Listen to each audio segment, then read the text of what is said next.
experience to see life from another point of view. New hope, new expression, new joy. This is your radio hour. Welcome to Viewpoint with Father John.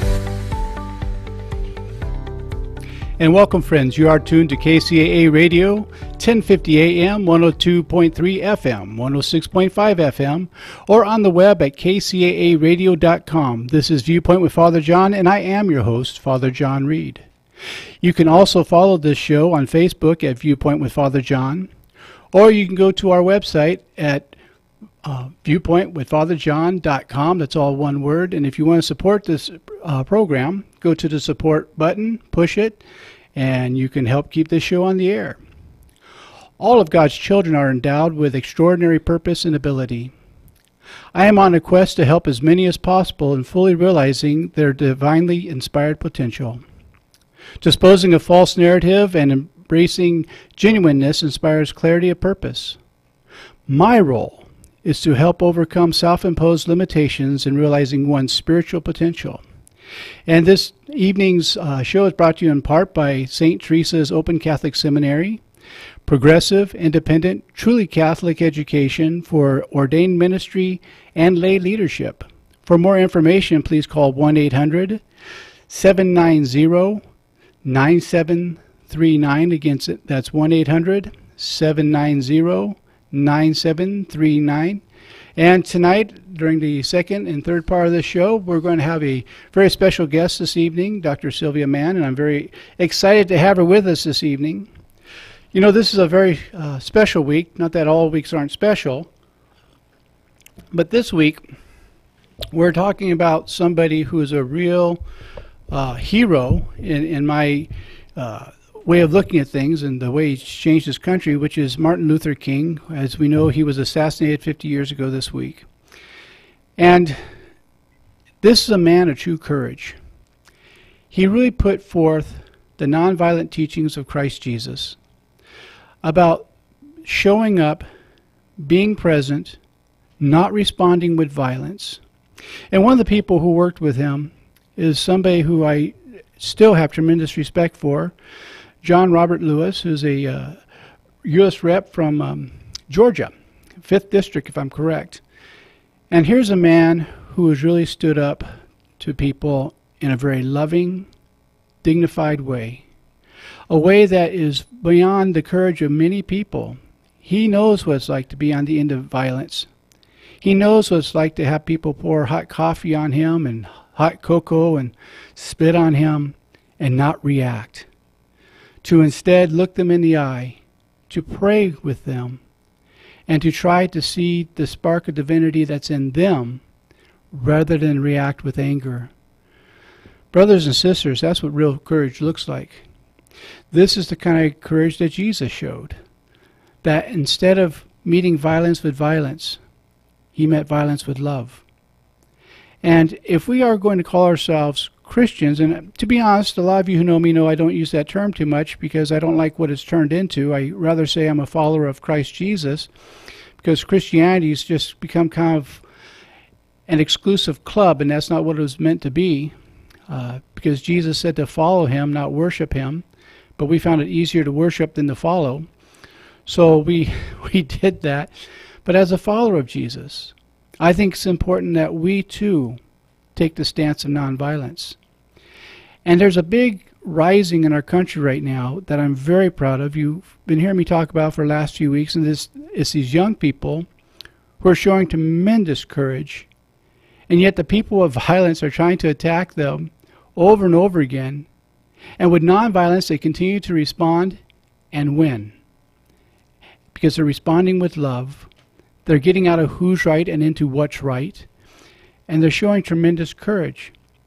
And I think that's a wonderful tribute to Martin Luther King Jr., that they're following his example of, rather than going back and getting into a war of words or trying to see who's tougher, they're instead showing up, being present.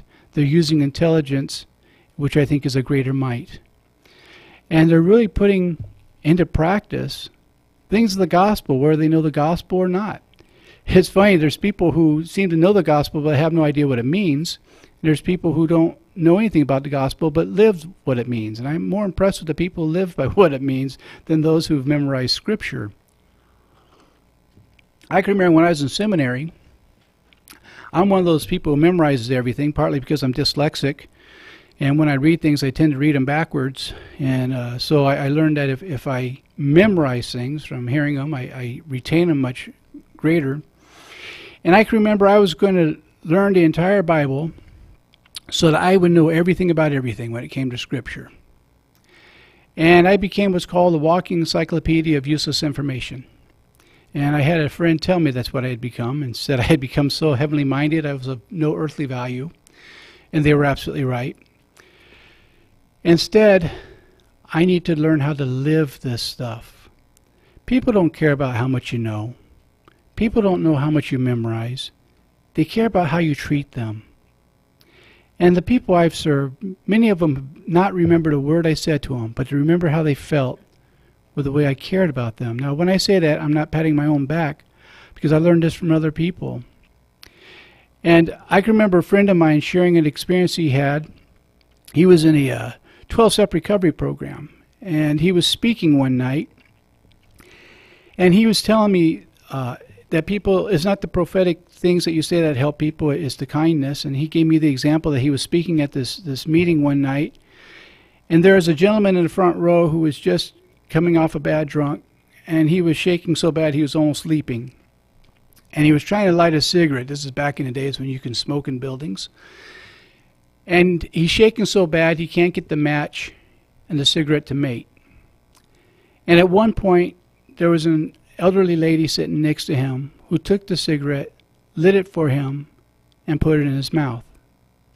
Well, a year later, my friend was speaking at that meeting again, and he saw that guy there, and he was taking a cake for 1 year of sobriety. And my friend said, I wondered what I'd said that gave him the inspiration to stick around.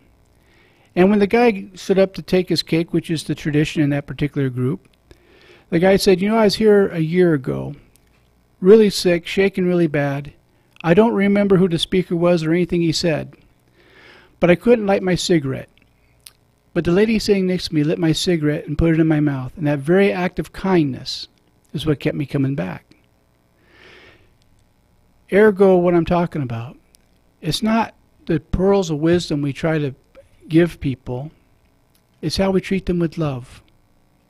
And John Robert Lewis did this when he was protesting during the Civil Rights era. That instead of responding with trying to argue about who was right, he tried to look these people in the eye. And with all the courage he could muster, he tried to love them right where they were. Even when they were hitting him and he thought he probably might die in that moment, he chose to love instead. That's a powerful gospel in itself. And he later said that many years after that, he'd had people come up to him who had struck him and shook his hand. He apologized to him, asked for his forgiveness, and wanted what this guy had. They wanted that peace. They wanted that love. They wanted to know what he had that he can take beyond the receiving end of that kind of violence and not respond with anger. And that's why these people I'm talking about tonight, Dr. Martin Luther King Jr., John Robert Lewis, and some of these other people, Gandhi, for heaven's sake, that chose to be nonviolent, why they mean so much. They are a walking testimony of what courage looks like, of what love looks like, what the peace movement should look like. And they were showing that all people matter. Every one of us matter. And right now we're going through a lot of stuff in this country where we need good leaders like John Robert Lewis. We can use another Dr. Martin Luther King Jr., and we have them. We have them. We just need to pay attention to what they're doing. Look at the Women's March. Powerful, powerful, nonviolent act of saying these things are not okay. We have people who are standing up for people of all members of society, from the LGBT community. They keep adding letters, and I try to keep up, but I'm dyslexic, and I know I'm going to get all the letters backwards at some point, and I don't mean to offend anybody. But they're fighting for their dignity because we're all God's children. God doesn't have stepchildren. We're all God's children. And so we need to stand up for all these people in a nonviolent way.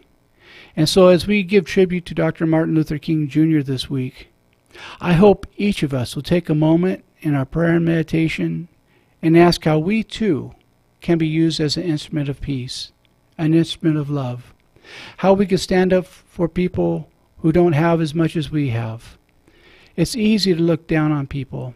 That's not what we're here to do. We're here to raise people up, to give them dignity, to share with them true courage, and to let them know that they too are counted, and that we will stand with them, and that we will affirm their humanity. And the paradox of it is by affirming their humanity, our humanity is affirmed. I find the more I try to help people feel the love of God, the closer I feel to the love of God. And the more I try to help people experience their dignity, the more I experience that dignity with them. It's a wonderful way that God set this up. It's the paradoxical world that He has given us, that everything is a paradox. And as I put on Facebook today, those who follow the show on Facebook, you saw it today, is you are what you're giving away. If you're giving away hate, you're hate. If you're giving away love, you're love. What are you choosing to give away today? Who are you choosing to be? What are you following? I'm brought to mind the words of a man by the name of Dr. P.B. Quimby of the 1800s, speaking at, I believe it was Cambridge University. And he says to all the students there and his faculty, he says, "It's no use trying to be clever. We're all clever here. Just try to be kind. Just a little kind." And that is the crux of all the gospel. Try to be a little kind. Go beyond yourself. Look to raise up other people. That's good news. That's good news. And we should all try to be part of that good news. And we have an opportunity to. And so let's join this week together as we look back at some of the heroes. And let's not just look back and say, well, that was something that happened back then. Let's look forward and see where we can apply it now. Because that's the way this universe works. It only moves in one direction, and that's forward. And so let's be part of that movement. Let's be part of the new courage that's going to make a difference in so many other people's lives. With all the confusion going on in this country right now, we need a strong group of voices that say, no, that's not what we're about. We're better than that. And it's not about going and arguing about people. It's about showing up and being the example of what this country is supposed to look like. And what is it supposed to look like? We're a nation of immigrants that care for one another, people who see the best in people, and people who help others rise to the top of everything that they can be. It used to be that the American dream was just to be able to have a place to live and be able to provide for your family and maybe even put a child or two into college. I'm not sure when it changed. I think somewhere in the 80s when we got the idea that greed was good, that the American dream became winning the lottery and being able to buy everybody out and not have to have decency. That's not the American dream. That's a lotto dream. The American dream is that we all live in harmony together, that we all walk hand in hand, and that we make a new generation of hope. And we have that generation. Like I said, these kids that are coming up now, I'll tell you what, I am so impressed with what they're doing. And I hope you'll join me in getting behind them and helping them to really, really be a part of the change that this country needs, that we may be the generation of love, the generation of hope, and the generation of dignity. Now we're coming up to our first break, and as we do, I want you to know that this is a very exciting time this week. I hope that you'll take some time to think about our heroes this week. I hope you'll take some time to think about being one of these heroes this week and the people around you. So on the other side of the break, we'll have Dr. Sylvia Mann join us, and we'll see you on the side of the break.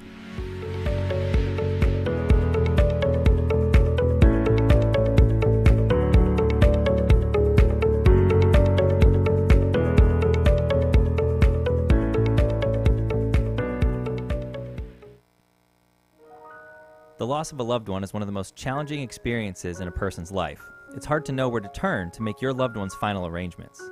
Jesse Ruiz at Personal Funeral Planning in Ontario will treat you and your loved one with the respect you deserve. Jesse served in the Marine Corps in Desert Storm and understands what it takes to provide loyal, personalized, and empathetic service to those who need it most. The families of Michael Jackson, Brittany Murphy, Ed McMahon, and many others have trusted Jesse to provide them with the highest level of service and support. To work with Jesse, call 909-762-4027, 909-762-4027, or visit their website, www.4pfp.org. www.4pfp as in personalfuneralplanning.org.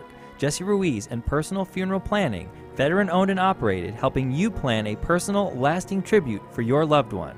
www.4pfp.org. Locals in Loma Linda and Redlands all know and love the Family Homestyle Cafe, the home of the world's largest pancakes and the delicious mouth-watering food cooked up daily by their well-trained chefs. Sizzling thick-cut bacon, ham, and hand-pressed sausage. They take pride in the best quality, great economical values, with better portions served up with the pride of local ownership and great service. Near the corner of Anderson and Redlands Boulevard in Loma Linda, if you haven't tried out Chef Mark's Delights, you haven't had some of the best food in the area. And now, Chef Mark is upgrading his cafe and offering space for on-site gatherings, luncheons, and parties. Add a DJ for a great holiday party or luncheon, and you've got a no-fuss event with all the bells and whistles. Call Mark today at 909-478-9996. That's 909-478-9996. Or stop by the Homestyle Cafe in Loma Linda at Anderson and Redlands Boulevard.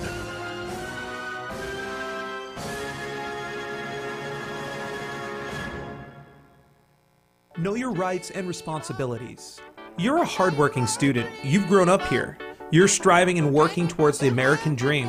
You're a dreamer and maybe you need to renew your DACA deferral. Now is the time to take action. On January 9th, the District Court ordered a halt to President Trump's efforts to terminate the Deferred Action for Childhood Arrivals, or DACA. And now the Department of Homeland Security is now accepting DACA renewal applications. Now you can get free DACA renewal assistance from the TODEC Legal Center. The TODEC Center may also provide you with payment assistance with up to $495 in immigration fees to renew. Stay here, stay home, stay with your family. You're valued, loved, wanted, and needed. Get free legal screening and consultation, application assistance, and legal representation. For more info, search todec.org. That's TODEC.org.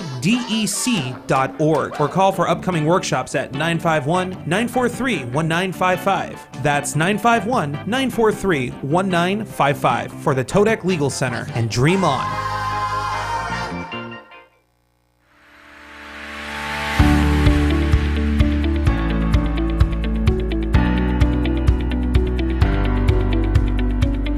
And welcome back. You are tuned to KCAA Radio, 1050 AM, 102.3 FM, 106.5 FM, or on the World Wide Web at kcaaradio.com. This is Viewpoint with Father John, and I am your host, Father John Reed. And tonight my guest is Dr. Sylvia Mann, and she is pastor and minister of music at Bethel Congregational Church in Ontario, which, by the way, I went to preschool there when I was a couple years younger. She's also an internationally recognized composer, author, conductor, speaker, and virtuoso performer. You didn't tell me you're going to use big words. Appears frequently in the Southern California area and across the nation. A faculty member at CSU, Dominguez Hills, and at Chaffey College, which I went to Chaffey College too. Mm-hmm. Yeah, the first place I flunked out of. Just kidding. People are going to start looking for my transcripts. She is a professor of both music and humanities. She is the music director / conductor of the Southland Symphony. Boy, I'm having trouble here. At Dominguez Hills Orchestra.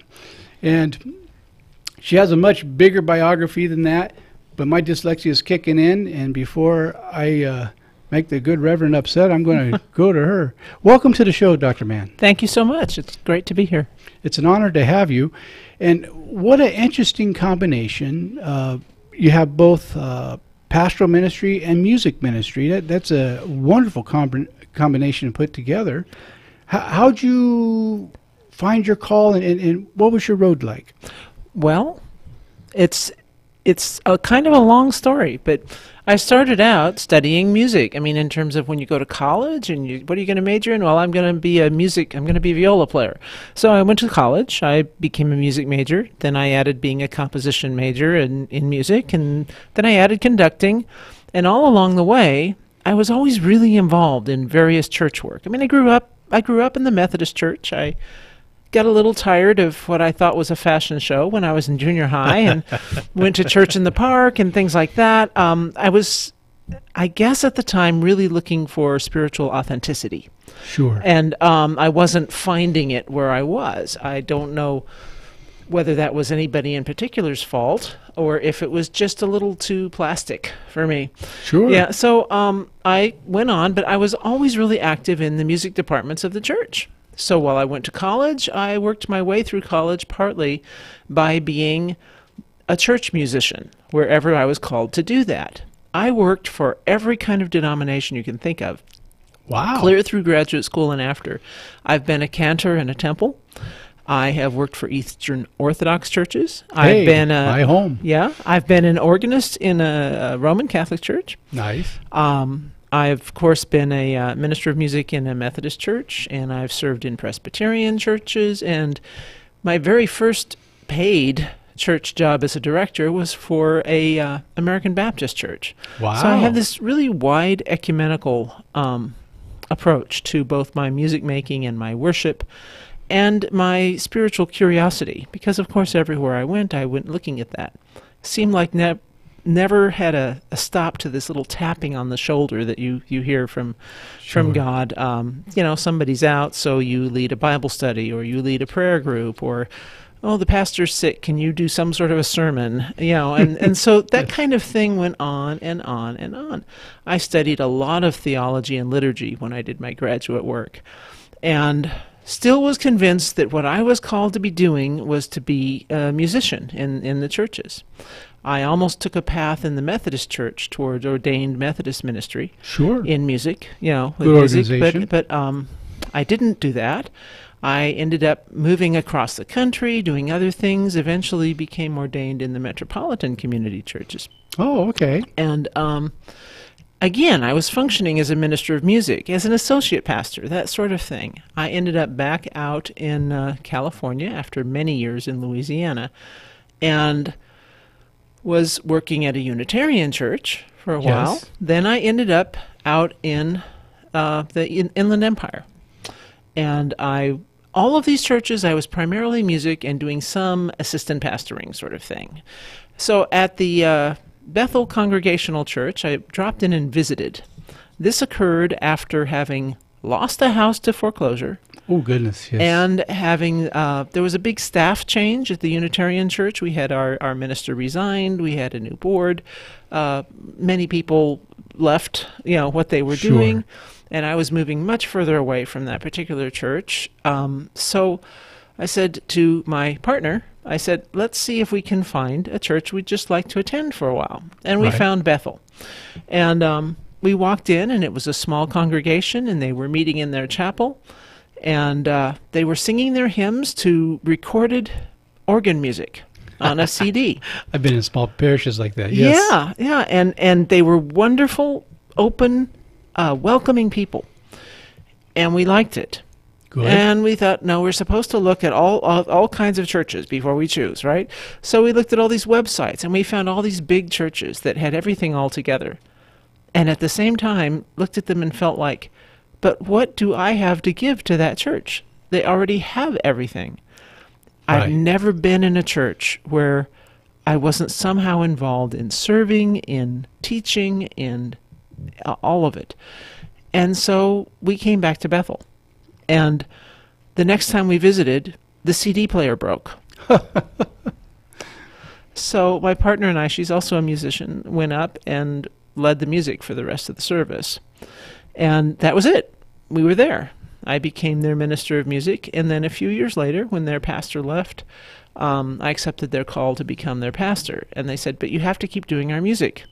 Nice. So that's Double how duty. I really finally answered the question. Right? That's how I ended up doing both ministries at that church. And I love doing it. It's a great way to spend my efforts. That's wonderful. Should I say. By the way, the baby grand piano you have there has a wonderful tone, because I was there on Holy Wednesday with a friend. Well, your friend, Bishop Nina Bishop Paul. Nina, yes.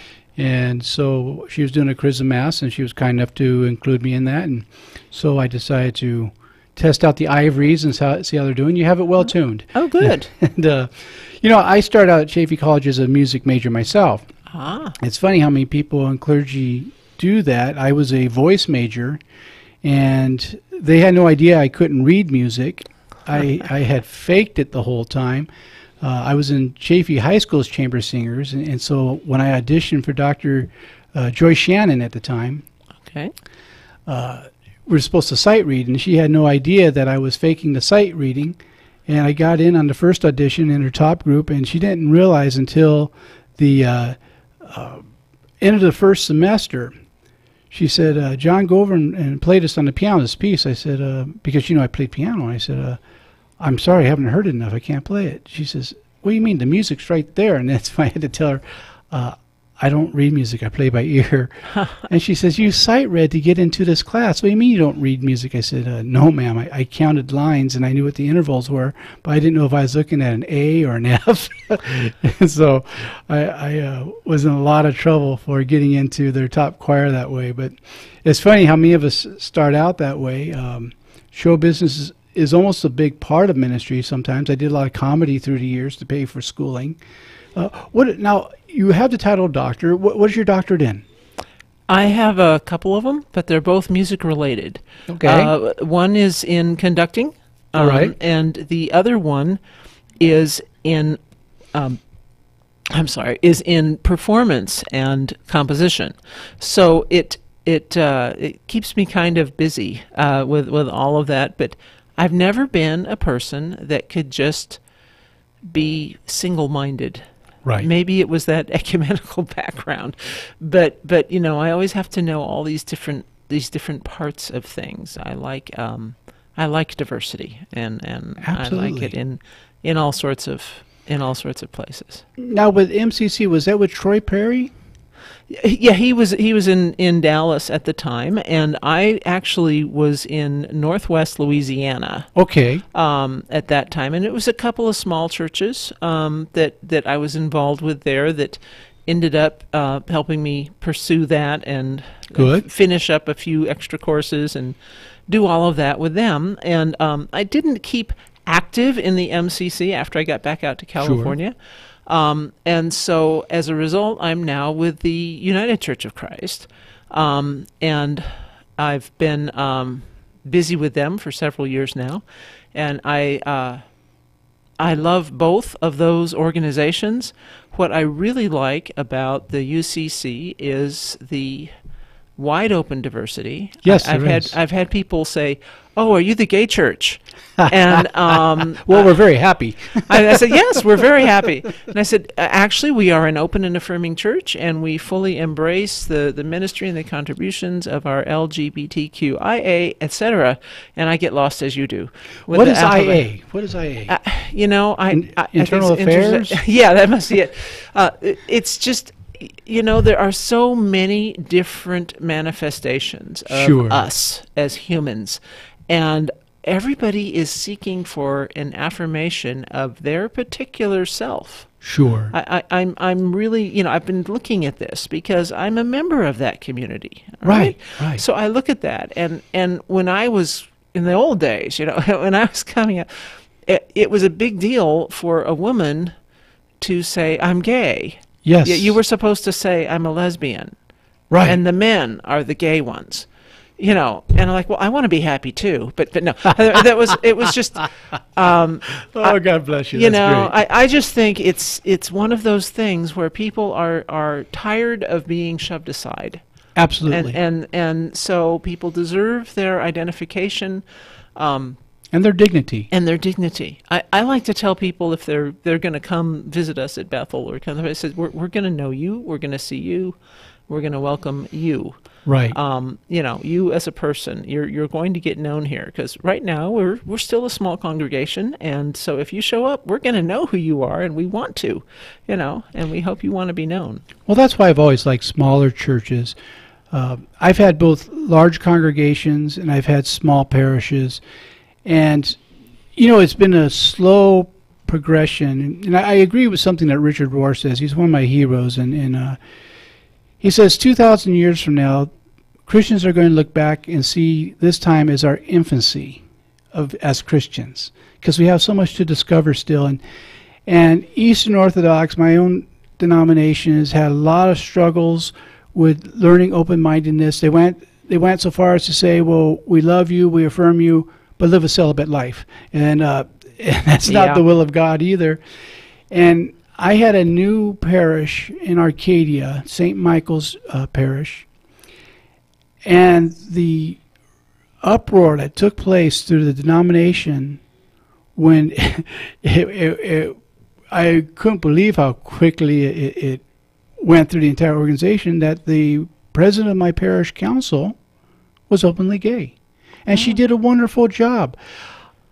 We spend less than 3% of our life in a sexual act, statistically. Mm-hmm. Unless you're married, it's less than that.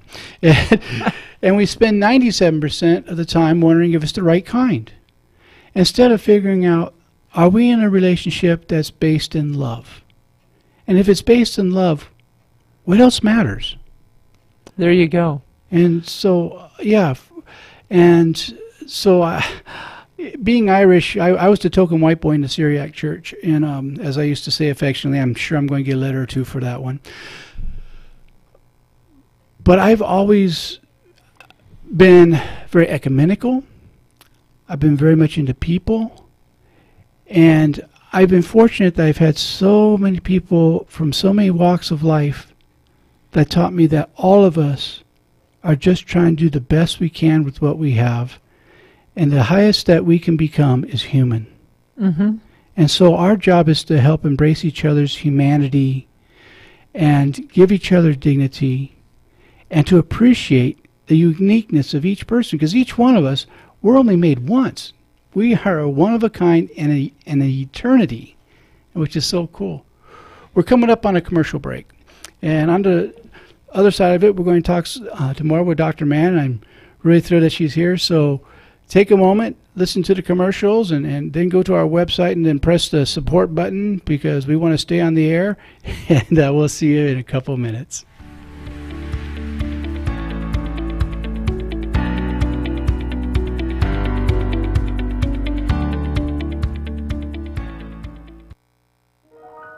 The loss of a loved one is one of the most challenging experiences in a person's life.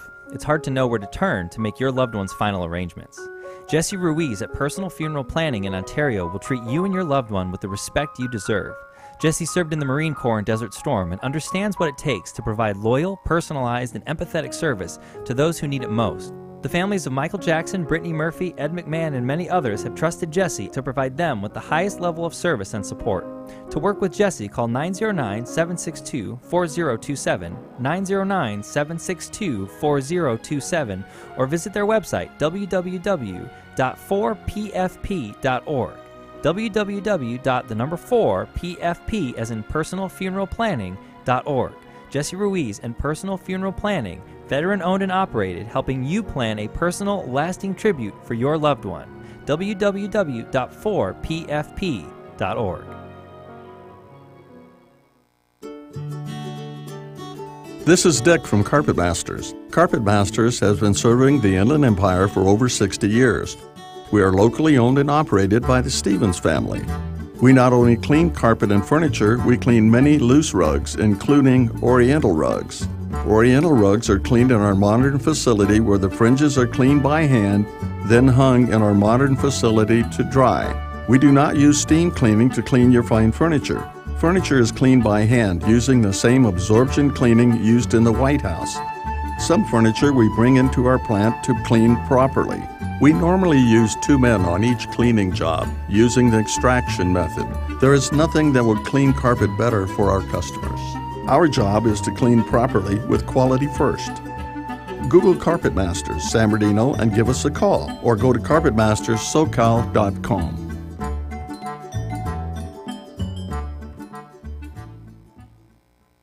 If you or a loved one was seriously injured in an accident with a semi-truck, 18-wheeler, or a big rig, you need an attorney that knows how to fight the trucking companies. I'm attorney Daniel Rubari, and I know how to fight the trucking companies. If you were involved in an accident with an 18-wheeler, I want to hear your story. Call me, 800-325-1454. Truck accident claims can be very difficult. There's state regulations, federal regulations. There could be several different parties that may be liable and responsible. You need somebody that knows how to fight the trucking companies. 800-325-1454. I can put my team of experts to work to gather the evidence, to get the driver's log, to investigate fatigue or overwork issues on the driver, secure the black box that has detailed information about the incident, and get you the medical care that you need with no deductible or copay out of your pocket. My team of experts and I will fight to get you justice and get you the money you deserve. And if there's no recovery, there's no fees charged to you. I'm attorney Daniel Rubari, and I know how to fight the trucking companies. 800-325-1454 for your free consultation.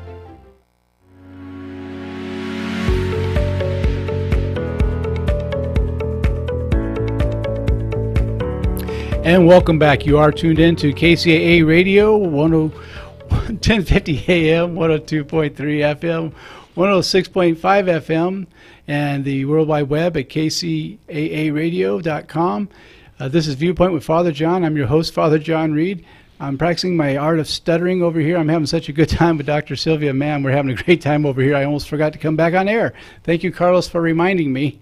He will attest that this blonde hair is not dyed. It is the real deal. I prove it every week that it's real blonde hair.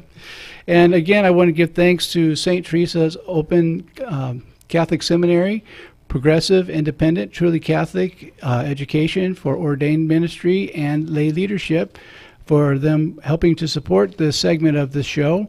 For more information, please call 1-800-790-9739. Again, that's 1-800-790-9739. My guest tonight is Dr. Sylvia Lee Mann, and we're having a wonderful conversation. And when we're off the air, we're talking about the true meaning of being Christian and how that name has been hijacked by some to mean something other than what it meant originally. And so, Dr. Mann, why don't you speak to that for a moment of where you're coming from with the idea of what should Christianity look like in your view? Well, for me, it's about those two greatest commandments of loving God and loving your neighbor, and that's it. Showing love and welcoming people into your heart and into God's heart, and showing them God's love and sharing that good news and that gospel.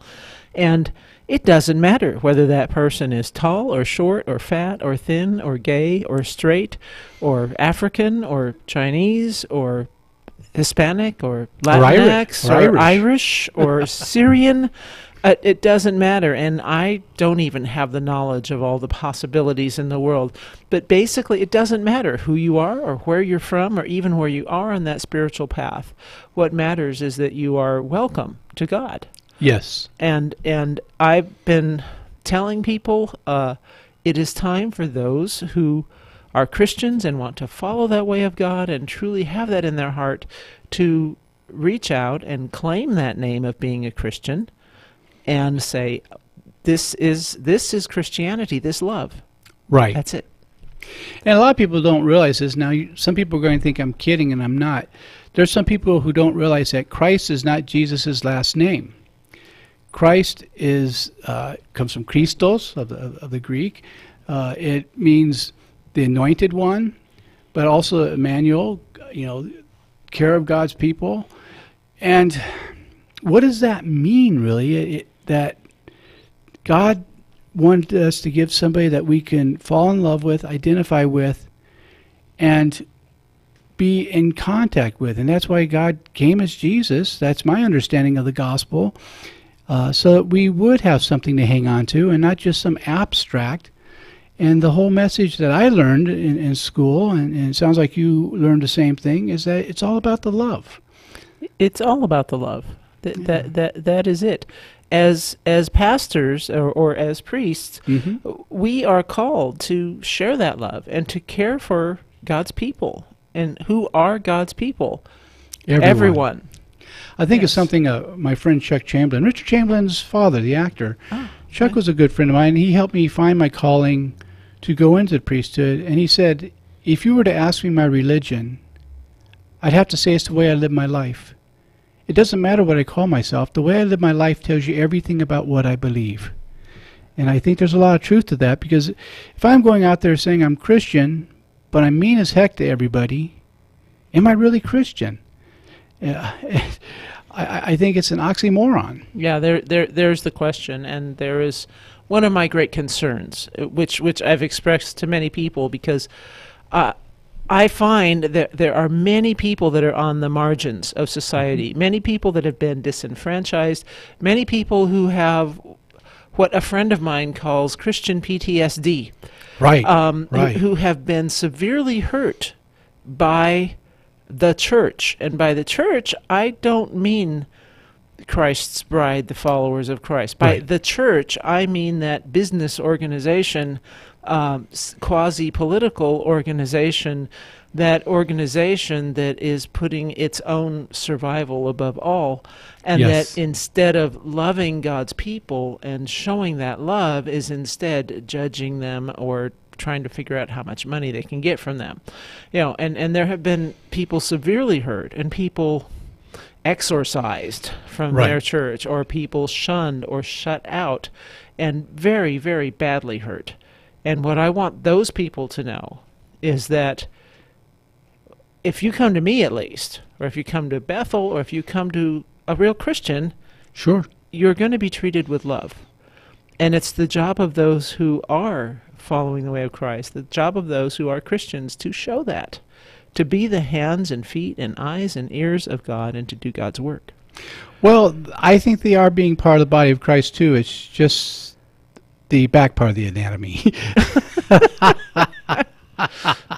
And, I had someone send me a note on Facebook just a couple of days ago, and it's really apropos to what we're talking about.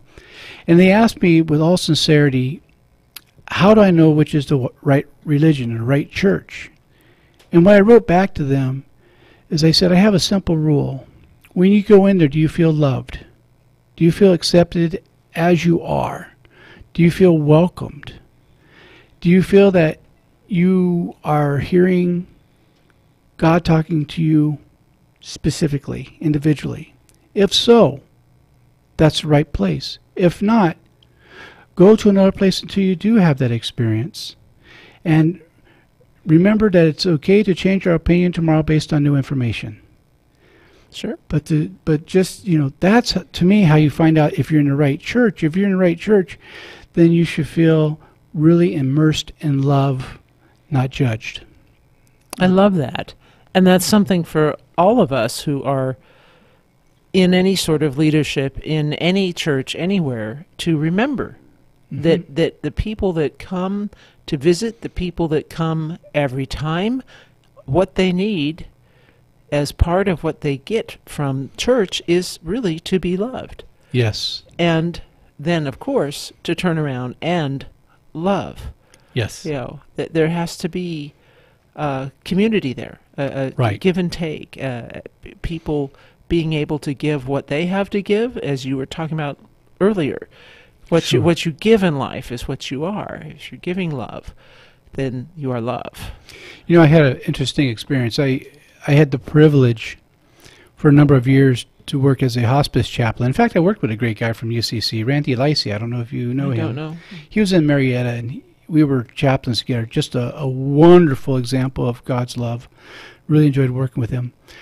But I had a patient that, when he was actively dying, asked for the nurse to call me and have me be there. He wanted me to hold him in his final moments. And of course I went, and I'm holding him. And he said something very interesting to me. He looked up, he says, Father John, do you know why I call you Father? I'm thinking, well, because I'm a priest, I guess. But I asked, I said, why? He said, because you have loved me like I was your son. Oh. And that's why I wanted you to be the one who was holding me when I let out my last breath of air. And he let out his last breath, and he died right there. Wow. I bawled like a baby all the way home. Because what it taught me was there's only one thing that we have to do in ministry, there's only one thing we offer: love. We have no other thing. And if we don't do that, we've missed the only thing that we've been called to do. And so what he said wasn't so much as a accolade to me. It was more of an accolade to God. But more than anything, I thank God all the way home that I had the privilege of loving. And I think that speaks to what it is you're talking about in the ministry that you're participating in, that you're leading in with your congregation, with your family there, that you're there to see how deeply you can love them. Oh, yes, yes. And, of course, there's all kinds of topics we talk about. There's all kinds of things we study. And yet all of it leads to that place of love. You know, I mean, I guess we could get some seminarian white towers in trouble if we say, well, all you need is love, you know, but there's a musician right there. You know, but it really is true. But Yeah. how many stories did Jesus tell to illustrate it? We probably don't have an accurate count. You know, Oh, not even close.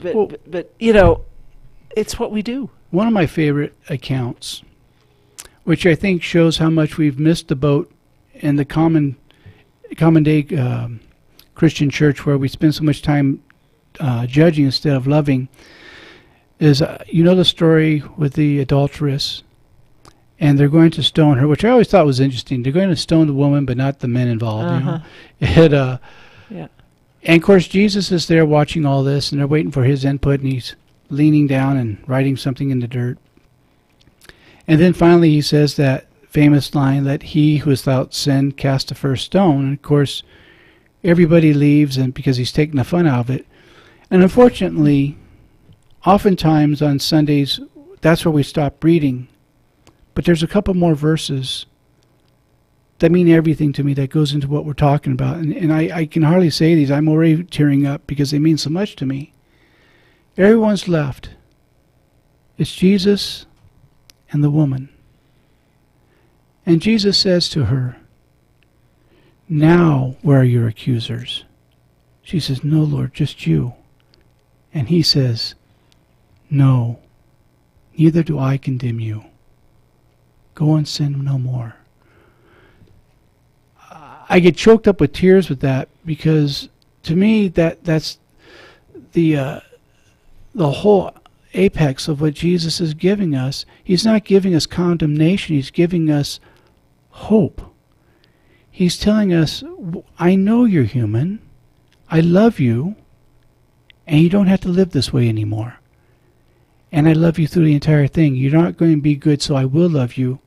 You're going to be good because I already love you. John 3:17. Probably right address, yes. Yes, 3:17. Came not into the world to condemn the world, but that the world might be saved. That's right. Right.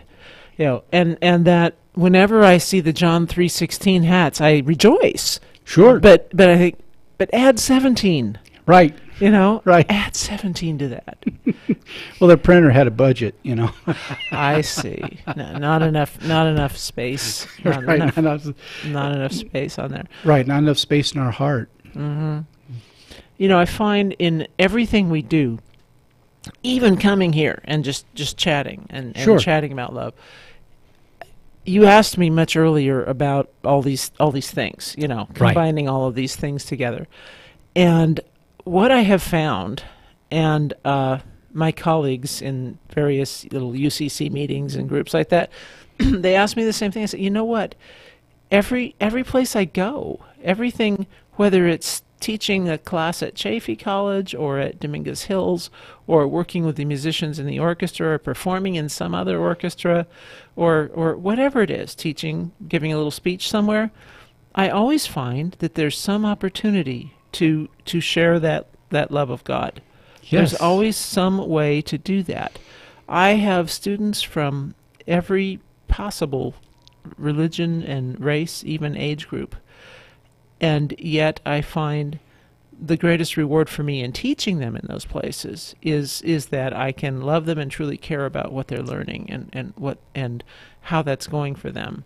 And when it comes to my little congregation at Bethel, we have a 2-month-old and we have probably people up to 80. Nice. You know, so we have everything in between, even in our small little cosmic slice there of all of these. And we have people from all kinds of different backgrounds. And I just want to celebrate that. I want to celebrate who we are there and who we welcome and how we can continue to share God's love in everything we do. Oh, that's beautiful. My guest tonight is Dr. Sylvia Lee Mann. How would my listeners get a hold of you if they want to be in contact with you? They can take a look at the Bethel website is a really good way to get a hold of me. That's BethelUCCOntario.org. Very good. BETHEL UCC Ontario.org.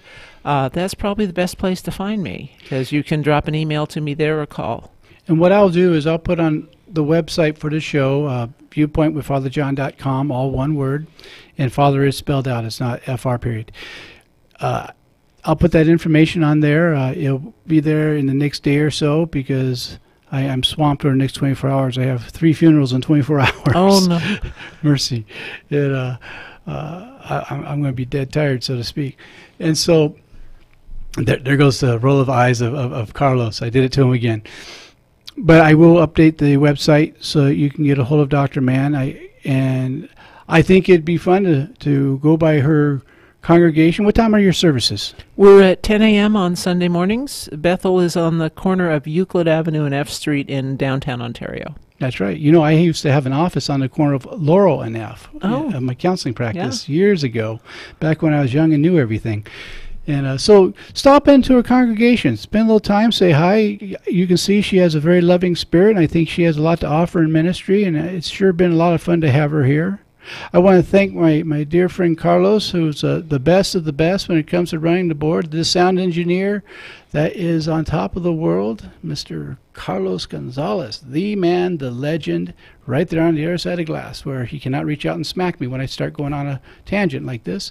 And, of course, my beloved wife, Gabby, who sits across the room and reminds me that we don't want letters from the FCC. Don't say that.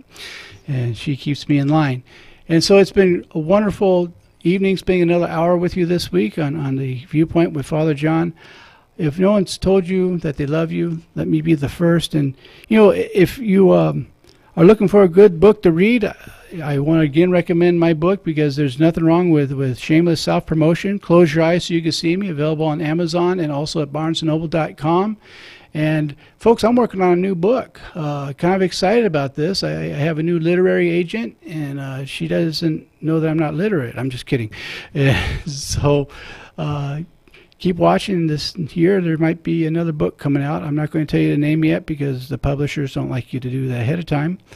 But in the meantime, so you can be ahead of the game, read the book Close Your Eyes So You Can See Me. And we will see you here next week, same bat time, same bat channel. And thanks for spending another hour with us. God bless.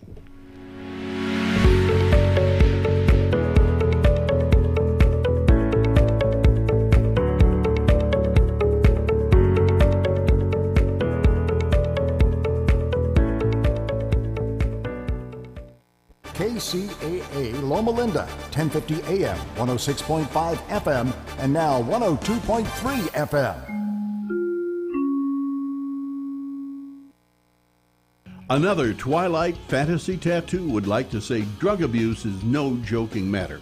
It ruins lives, breaks hearts and homes, and destroys childhood dreams. Don't let the mysteries of